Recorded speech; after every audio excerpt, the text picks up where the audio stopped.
Hello students, how are you? और सब बढ़िया है? तो अगर मैं आपसे कुछ पूछूं, ऑनेस्टली जवाब दीजिएगा। अगर एक आईने में आपको चेहरा देखना है और आप न्यूज़पेपर में अपना चेहरा देखना चाहते हैं, तो किसमें इजी है? वैल्यू न्यूज़पेपर की बहुत कम है, ठीक है, 5 रुपए का आ जाता है। आपका मिरर की वैल्यू ज़्यादा है, लेकिन मिरर में आप कुछ करे या ना करे, आप उसमें फेस अपना इजीली देख सकते हैं। लेकिन अगर आपको फेस न्यूज़पेपर पे देखना है तो आपको कुछ करना पड़ेगा, मेहनत करनी पड़ेगी, कुछ ऐसा काम करना पड़ेगा कि आपका पेपर फेस न्यूज़पेपर में आ जाए। वैसे तो आपका फेस न्यूज़पेपर में अगर आप कुछ गलत करते हैं तो भी आएगा, लेकिन उसकी ये वैल्यू नहीं होगी, है ना। उसमें लोग आपको बुराई कहेंगे। तो अगर आप चाहते हैं लोग आपको पहचाने, आपका नाम हो, आपकी फोटो न्यूज़पेपर में आए, तो आपको कुछ करना होगा, उसके लिए मेहनत करनी होगी। तो आज हमारा टॉपिक है बायोलॉजी का। बायोलॉजी पढ़ेंगे आज हम लोग, 10th क्लास का है। फर्स्ट चैप्टर है लाइफ प्रोसेस। तो लाइफ के बारे में आप सभी जानते हैं, लिविंग ऑर्गेनिज्म लाइफ परफॉर्म करते हैं। तो पहला तो इसमें जनरल है कि लिविंग और नॉन लिविंग में हम कैसे पहचान करते हैं। तो लिविंग ऑर्गेनिज्म के कुछ ऐसे कैरेक्टर्स होते हैं जिससे हम आइडेंटिफाई कर लेते हैं कि ये लिविंग थिंग्स हैं। जैसे आपका एनिमल्स है, मूव कर रहा है। प्लांट्स है, अपने प्लेस से मूव नहीं करते, लेकिन उनके बॉडी पार्ट्स जो है, लीव्स है, स्टेम्स है, फ्लावर्स है, उसमें मूवमेंट आपको दिखती है, ग्रोथ दिखती है। एनिमल्स में ग्रोथ दिखती है। एनिमल्स सेंसिटिव होते हैं, प्लांट्स भी सेंसिटिव होते हैं। तो ऐसे बहुत सारी चीजें हैं जिससे हम पता कर लेते हैं कि लिविंग और नॉन लिविंग में क्या डिफरेंस है। सबसे कॉमन हम मूवमेंट से पता करते हैं। अगर कोई चीज मूवमेंट दिखा रही है तो लिविंग थिंग हो गई। तो आज का टॉपिक हमारा लाइफ प्रोसेस इसी पर बेस्ड है कि जो लिविंग थिंग्स है उसमें कैसे न्यूट्रिशन होता है, कैसे ट्रांसपोर्ट होता है, कैसे एक्सक्रीशन होता है। तो ये सारी चीजें इसमें है। तो सबसे पहले हमारा है इसमें कि जो हमारे लिविंग थिंग्स है उसके कैरेक्टरिस्टिक्स ऐसे क्या है जिससे हम उसको कहते हैं कि वो लिविंग थिंग्स हैं। तो इसमें लिविंग थिंग्स क्या करते हैं? पहला तो वो मूवमेंट दिखाते हैं। सेकेंड, वो क्या होते हैं? सेंसिटिव होते हैं, यानी कि अगर कोई चीज उनको टच में होती है या कोई चीज के वो रिफ्लेक्ट क्या देते हैं? सेंसिटिविटी दिखाते हैं। थर्ड हो गया, वो ग्रो करते हैं। लिविंग थिंग्स क्या करते हैं? ग्रो करते हैं। और रेस्पिरेशन भी होता है उनमें, एक्सक्रीशन भी होता है, और दे रिप्रोडक्शन भी होता है, यानी कि अपने जैसे ही यंग वंस बना सकते हैं। तो ऐसे बहुत सारी चीजें हैं जिससे हम पता कर लेते हैं कि ये लिविंग थिंग और नॉन लिविंग थिंग है। तो सबसे पहला आता है हमारा कि what is life process. Life process है क्या? देखिए, अगर लिविंग थिंग्स है तो उसको अर्थ पे लिविंग रहने के लिए बहुत सारे ऐसे फंक्शन परफॉर्म करने पड़ते हैं जिसके कारण वो इस धरती पे रह सकता है। तो वो सारी प्रोसेस जो कोई लिविंग ऑर्गेनिज्म परफॉर्म करता है to live on the earth पे लिव रहने के लिए उसको कुछ ऐसी प्रोसेस परफॉर्म करनी पड़ती है। तो वो सारी प्रोसेसेस क्या कहलाती हैं? Life process. लाइफ प्रोसेस में जैसे आपका हो गया डाइजेशन, हो गया, फूड लिया उसने, इनटेक ऑफ फूड, रेस्पिरेशन होगा, उस फूड को एक्सक्रीट भी करेगा वो, और मूवमेंट भी होती है, ग्रो भी होता है, रिप्रोड्यूस भी करता है। तो ये बहुत सारी प्रोसेस हमारी सब क्या है? आपकी लाइफ प्रोसेस, जो कि एक लिविंग ऑर्गेनिज्म परफॉर्म करता है। प्रोसेसेस हमारी क्या हुई? The basic functions perform by living organism to maintain their life on this earth are called life process। तो जो बेसिक फंक्शंस हैं जो लिविंग ऑर्गेनिज्म परफॉर्म करता है टू मेंटेन देयर लाइफ, अपनी लाइफ को मेंटेन करने के लिए ऑन दिस अर्थ, इस अर्थ पे अपनी लाइफ को मेंटेन करने के लिए लिविंग ऑर्गेनिज्म जो भी परफॉर्म करता है फंक्शंस, वो सारे बेसिक फंक्शंस जो परफॉर्म किए जाते हैं किसी लिविंग ऑर्गेनिज्म के through, to survive on this earth are called life process.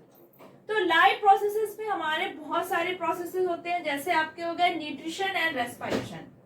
Nutrition में क्या करेगा, अब उसको जब लाइफ प्रोसेस प्रोसीड करनी है तो क्या होगा, उसको एनर्जी चाहिए, और वो एनर्जी कहाँ से मिलेगी, उसको न्यूट्रिशन से, यानी कि उसको फूड चाहिए, उसको वो डाइजेस्ट करेगा और उससे एनर्जी गेट मिलेगी उसको. रेस्पिरेशन, जो उसको एनर्जी मिली फूड से तो वो क्या होगी, बर्न होगी और उसको एनर्जी मिलेगी, रेस्पिरेशन भी होगा. Transport and excretion. ट्रांसपोर्ट में क्या होता है, अब उसने मान लीजिए फूड इनटेक किया तो फूड का क्या हुआ, डाइजेशन हुआ, और जो डाइजेस्टेड फूड है तो वो एब्जॉर्ब हुआ, और जहां पर उसमें बॉडी में उसको जरूरत है वो वहां पे ट्रांसपोर्ट होके पहुंचेगा, उस एनर्जी को पहुंचाएगी बॉडी. या फिर कोई और भी चीज जो कहीं बनती कहीं और है बॉडी में, और जहां उसकी जरूरत होती वहां पे पहुंच जाना. तो ये ट्रांसपोर्टेशन प्रोसेस है जो कि एक पार्ट है लाइफ प्रोसेसेस का. फिर आता है आपका एक्सक्रीशन. अब जब वो फूड को इंटेक कर रहा है तो उसका कुछ वेस्ट भी होगा जिसको वो एक्सक्रीट करेगा. कंट्रोल एंड कोऑर्डिनेशन, यानी कि रिस्पॉन्स टू स्टिमुली, जो चेंजेस हो रहे हैं एनवायरनमेंट में, तो उसमें सरवाइव करने के लिए उसको क्या होना जरूरी है कि वो उसका रिस्पॉन्स कर सके, उसके हिसाब से अपने आप को चेंज कर सके. तो ये ऑर्गेनिज्म के एक इम्पॉर्टेंट लाइफ प्रोसेस है, control and coordination. Growth. Growth means small organism से बिग ऑर्गेनिज्म बनना. मूवमेंट, अब लिविंग ऑर्गेनिज्म है, उसको फूड की तलाश में या बहुत सारी चीजों के लिए क्या करना पड़ता है, मूवमेंट करना पड़ता है. रिप्रोडक्शन. रिप्रोडक्शन में क्या है, अपनी स्पीसीज को मेंटेन रखने के लिए वो क्या कर सकते हैं, अपने टाइप की सेम यंग वंस को रिप्रोड्यूस कर सकते हैं. तो ये हमारी लाइफ प्रोसेसेस थी जो कि एक लिविंग ऑर्गेनिज्म के थ्रू परफॉर्म की जाती है. अब आता है हमारा एनर्जी जो लाइफ प्रोसेस के लिए चाहिए. अब लाइफ प्रोसेस इन्वॉल्व करती है किसको, एनर्जी को, क्योंकि बिना एनर्जी की लाइफ प्रोसेस पॉसिबल नहीं है. अब वो एनर्जी मिलती कहाँ से है, फूड से. तो फूड हमारा एक तरह का फ्यूल का काम करेगा, क्योंकि फ्यूल क्या करता है, एनर्जी देता है. तो लिविंग ऑर्गेनिज्म के लिए फूड हमारा एक क्या है, फ्यूल की तरह है. अब जो हमारा फूड है उसको हम लोग क्या बोलते हैं, जो मेन फूड है nutrient, that is called nutrient. तो न्यूट्रिएंट फूड हमारा मेन, जैसे सबसे सिंपल हो गया आपका ग्लूकोज, उसके बाद उसका कॉम्प्लेक्स फॉर्म हो गया कार्बोहाइड्रेट. कार्बोहाइड्रेट्स में आपका स्टार्च भी आता है, ग्लूकोज, जो कि मेन सोर्स होता है एनर्जी के लिए. इसके बाद आपका fats, protein, minerals, vitamins, water, ये सारी चीजें ही लाइफ के लिए बहुत जरूरी है. तो अभी हम लोग पढ़ेंगे ये सारे न्यूट्रिशन के बारे में. न्यूट्रिशन होता क्या है, nutrition is the process of intake of nutrients. Nutrients हमारे क्या हुए, जैसे आपका carbohydrates, fats, proteins, vitamins, minerals, ये सारे हमारे क्या है, न्यूट्रिएंट्स. तो न्यूट्रिएंट्स वो चीज होती है जो कि या तो ऑर्गेनिक होगा या फिर इनऑर्गेनिक, जो कि हमारे लिविंग ऑर्गेनिज्म के लिए बहुत जरूरी होता है for energy and for body formation. ठीक, तो न्यूट्रिशन क्या हो गया, एक प्रोसेस है, intake of nutrient. Nutrients intake का प्रोसेस जो है वो हमारा क्या है, न्यूट्रिशन. आपके न्यूट्रिएंट्स क्या हो सकते हैं, carbohydrates, fats, proteins, mineral, vitamins and water. By an organism as well as the utilisation of these nutrients by the organism.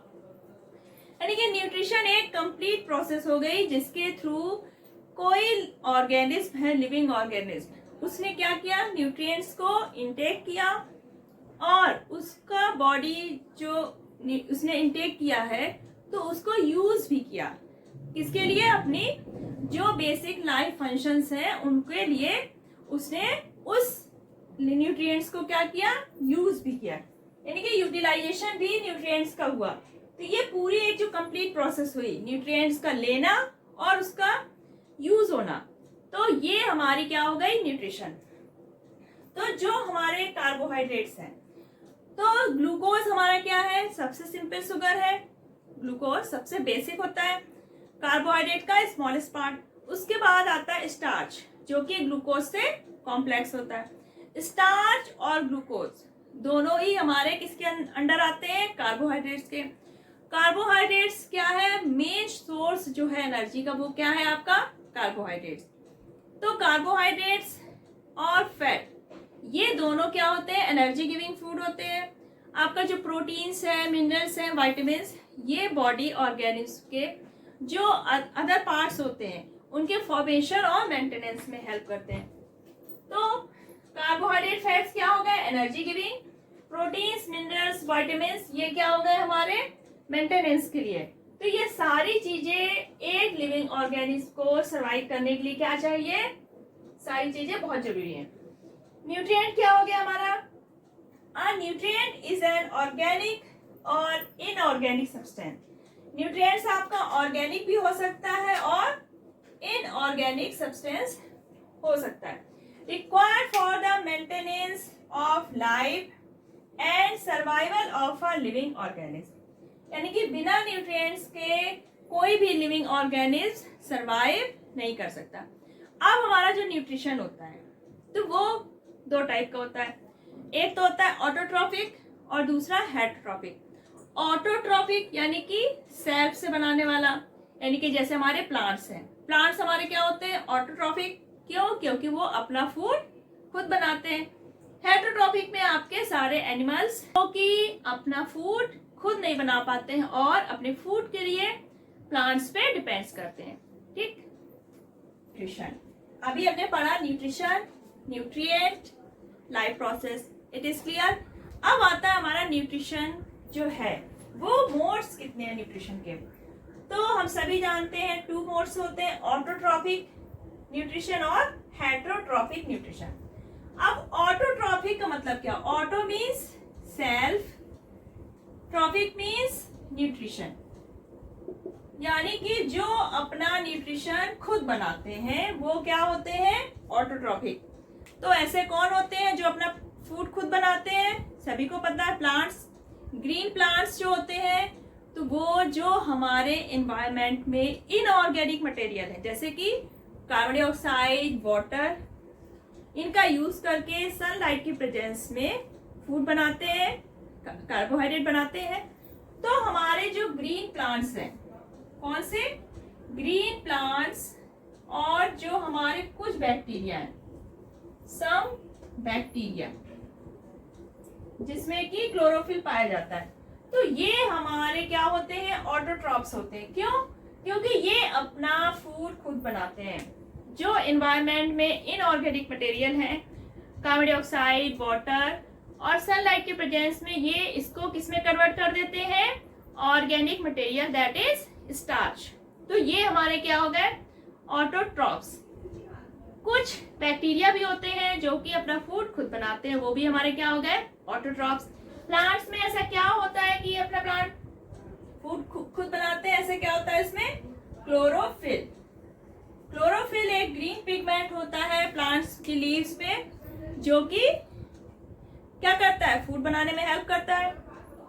तो ये हो गया ऑटोट्रॉफिक न्यूट्रिशन, यानी कि इसमें वो लिविंग ऑर्गेनिज्म आएंगे जो अपना फूड इनऑर्गेनिक सब्सटेंसेस को यूज करके खुद बना लेते हैं। ठीक, इनऑर्गेनिक सब्सटेंस को किसमें चेंज कर लेते हैं, ऑर्गेनिक सब्सटेंस में। अब आता है हमारा हेटरोट्रॉफिक न्यूट्रिशन। हेट्रो मीन्स हो गया अदर्स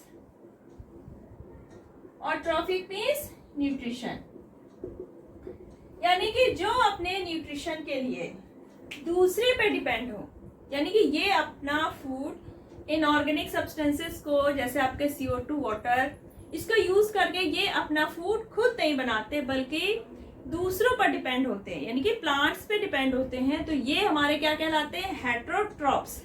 क्योंकि ये अपना फूड खुद नहीं बनाते हैं, तो इसमें क्या आ गए, ह्यूमन बीइंग आ गए, एनिमल्स हो गए, बहुत सारे बैक्टीरिया, फंगस, ये सारे हमारे क्या हो गए, हेटरोट्रॉप्स। यानी कि हमारे क्या आ गए, एनिमल्स, ह्यूमंस, बैक्टीरियाज, फंगस, ये सारे हमारे क्या हो गए, हेट्रोट्रॉफ्स। अब हेट्रोट्रॉफिक न्यूट्रिशन जो है ये भी आपका 3 टाइप का होता है। पहला saprotrophic, second one is parasitic modes और होलोजोइक न्यूट्रिशन। तो अब हम लोग हेट्रोट्रॉफिक के तीनों जो मोड्स हैं वो हम लोग पढ़ेंगे। हेट्रोट्रॉफिक न्यूट्रिशन सभी को पता हो गया, यानी कि जो अपना फूड खुद नहीं बनाते हैं, दूसरों से लेते हैं। तो इसमें हमारे 3 टाइप्स के मोड्स होते हैं। पहला है सेप्रोट्रॉफिक न्यूट्रिशन, सेकेंड पैरासिटिक और थर्ड है होलोजोइक। तो सेप्रोट्रॉफिक न्यूट्रिशन क्या होता है? सेप्रोट्रॉफिक न्यूट्रिशन में क्या करते हैं, इसमें मेनली आपके आते हैं ईस्ट, फंगस, मोल्ड्स, मशरूम्स वगैरह। ये क्या करते हैं, अगर कोई जैसे आपका प्लांट है या कोई लिविंग ऑर्गेनिज्म, जब वो डेड हो जाते हैं, रॉटेन हो जाते हैं, यानी कि सड़ गल जाते हैं, तब उसमें ये ग्रो करते हैं। यानी कि जो डेड प्लांट्स और डेड एनिमल्स होंगे, जितनी भी सड़ी हुई चीजें हैं, ऑर्गेनिक चीजें, उनसे ये अपना न्यूट्रिशन लेते हैं। उसमें करते क्या है, पहले ये उसको सिंपलर फॉर्म में ब्रेक करते हैं, जो कि ये उनकी बॉडी के बाहर ही होता है। उसके बाद जब वो सिंपलर फॉर्म में ब्रेक डाउन कर देते हैं इस रॉटेन ऑर्गेनिक मटेरियल को, उसके बाद ये इसको एब्जॉर्ब करते हैं। तो इसमें आपका क्या क्या आ गया, फंगस आ गए, जैसे आपका मोल्ड्स हो गया, मशरूम्स हो गए, ईस्ट हो गया। तो ये आपके क्या होते हैं, सेप्रोट्रॉफिक न्यूट्रिशन। तो ये जो आपके रॉटेन ऑर्गेनिक मटेरियल होता है, जो रॉटेन ऑर्गेनिक मटेरियल होता है, उससे ये न्यूट्रिशन लेते हैं। पहले क्या करेंगे, इसको सिंपल फॉर्म में ब्रेक करते हैं। क्या करते हैं, इसको सिंपल फॉर्म में ब्रेक करते हैं, उसके बाद इसको एब्जॉर्ब करते हैं। तो सेप्रोट्रॉफिक न्यूट्रिशन में क्या करेंगे, जो हमारे सेप्रोट्रॉफ्स हैं, जो हमारे रॉटेन ऑर्गेनिक मटेरियल हैं, प्लांट्स के डेड पार्ट्स हो सकते हैं, आपके घर में जैसे ब्रेड है, रोटी है, जो भी है रॉटेन ऑर्गेनिक मटेरियल, या कोई एनिमल है जो डेड है, तो उसमें ये ग्रो करते हैं और उसको ब्रेक डाउन करते हैं सिंपल फॉर्म में और उसको एब्जॉर्ब करते हैं। अब आता है आपका पैरासिटिक न्यूट्रिशन। तो पैरासाइट जो होते हैं हमारे, जैसे हमारे बॉडी में वॉर्म्स हो जाते हैं, आपका मलेरिया वायरस है जैसे प्लाज्मोडियम हो गया, प्लांट्स में जैसे कैस्केटा अमरबेल होती है जो प्लांट्स में ग्रो करती है। तो ये क्या करते हैं, लिविंग ऑर्गेनिज्म में, जिसको क्या कहेंगे, होस्ट, यानी कि एक लिविंग ऑर्गेनिज्म है जिसमें ये रहते भी हैं, उसको हार्म करते हुए उससे न्यूट्रिशन लेते रहते हैं। जैसे हमारे स्टमक में अगर वॉर्म्स हैं तो क्या है, वो लिविंग ऑर्गेनिज्म के अंदर ही है, उसको हार्म भी कर रहे हैं क्योंकि उसका न्यूट्रिशन ले रहे हैं। तो ये किसी लिविंग ऑर्गेनिज्म के बॉडी में रहते हुए उससे न्यूट्रिशन लेते रहते हैं और बदले में उसको हार्मफुल भी होते हैं। तो इसमें आपके जैसे आ गया कैस्कुटा, ये होता है आपका अमरबेल, जो आपने देखी होगी पेड़ में लटकी हुई होती है। आपका जैसे आ गया लाइस, है ना, प्लाज्मोडियम, जो कि मलेरिया वायरस होता है। तो ये आपके सारे क्या है, पैरासिटिक न्यूट्रिशन। आपके जो राउंड वॉर्म्स हो गए, जो पेट में कीड़े होते हैं, तो ये सारे हो गए पैरासिटिक न्यूट्रिशन, यानी कि ये जिस पे रहते हैं। तो ये जिस लिविंग ऑर्गेनिज्म में रहते हैं उसको क्या बोलते हैं, होस्ट। तो होस्ट के अंदर ये रहते हैं और उसके लिए ये क्या हो जाएंगे, पैरासाइट। तो होस्ट और पैरासाइट, अगर जैसे हमारे अंदर वॉर्म्स है तो हम क्या हुए, होस्ट, और वो क्या हुआ, हमारे अंदर है वो पैरासाइट। तो पैरासाइट हमें नुकसान पहुंचाते हैं और हमसे न्यूट्रिशन लेते हैं। तो ये हो गया आपका पैरासिटिक न्यूट्रिशन। अब आता है होलोजोइक न्यूट्रिशन। होलोजोइक न्यूट्रिशन में आपका ह्यूमंस, एनिमल्स ये आते हैं। इसमें क्या होता है, जो लिविंग ऑर्गेनिज्म है वो सॉलिड फूड को इनगेस करेगा, सॉलिड फॉर्म को टेक करेगा, उसका एब्जॉर्प्शन होगा उसके बॉडी में, और उसके बाद जो वेस्ट मटेरियल है वो इजेशन होगा। इसमें तीनों प्रोसेस होंगे। पहला तो वो क्या होगा, इनटेक होगा सॉलिड फूड का। सॉलिड फूड का क्या होगा, इनटेक होगा, उसके बाद उसका डाइजेशन होगा और उसके बाद इजेशन होगा। तो ये तीनों प्रोसेस होती हैं। तो इसमें आपके क्या आ जाते हैं, ह्यूमंस एंड एनिमल्स। सारे एनिमल्स और ह्यूमंस क्या करते हैं, सॉलिड फूड को लेते हैं, डाइजेशन प्रोसेस होता है और जो वेस्ट होता है उसको बाहर करते हैं। तो ये हो गया हमारा होलोजोइक न्यूट्रिशन। ठीक, तो ये तो हो गया हेटरोट्रॉपिक न्यूट्रिशन। अब हमारा न्यूट्रिशन प्लांट्स में, एनिमल्स में और ह्यूमंस में, ये तीनों में ही हमको डिटेल में पढ़ना है। इसको हम लोग नेक्स्ट वीडियो पढ़ेंगे। आज हमने जनरली इसका स्टार्ट कर रहा है, तो इसका इंट्रोडक्शन आपने पढ़ लिया। इसको एक बार आपको बुक से पढ़ना है, ज्यादा कुछ नहीं है, ये बेसिक था। तो नेक्स्ट वीडियो में हम लोग nutrition in plants, animals and human. Main इस चैप्टर में ट्रांसपोर्ट भी है, रेस्पिरेशन भी है, एक्सक्रीशन भी है। ये सारी प्रोसेस जो है, जो कि लाइफ प्रोसेस कंप्लीट करने के लिए जरूरी है, वो सारे इस चैप्टर में आएंगे। तो आपको अभी बस इतना ही जनरली मैं बताऊंगी, आगे आपको नेक्स्ट वीडियो बताएंगे। और अभी अगर आपने चैनल सब्सक्राइब नहीं किया तो अभी बेल आइकन दबाइए, आपको आगे के सारे टॉपिक यही मिलेंगे। फिजिक्स, केमिस्ट्री, बायो 9th और 10th, ये आपको सारा पीसीबी क्लब में मिलने वाला है। तो डोंट बी लेट, सब्सक्राइब। अगर वीडियो आपको पसंद आता है तो उसको लाइक और शेयर करिए। तब तक अपना ख्याल रखिएगा, बाय बाय।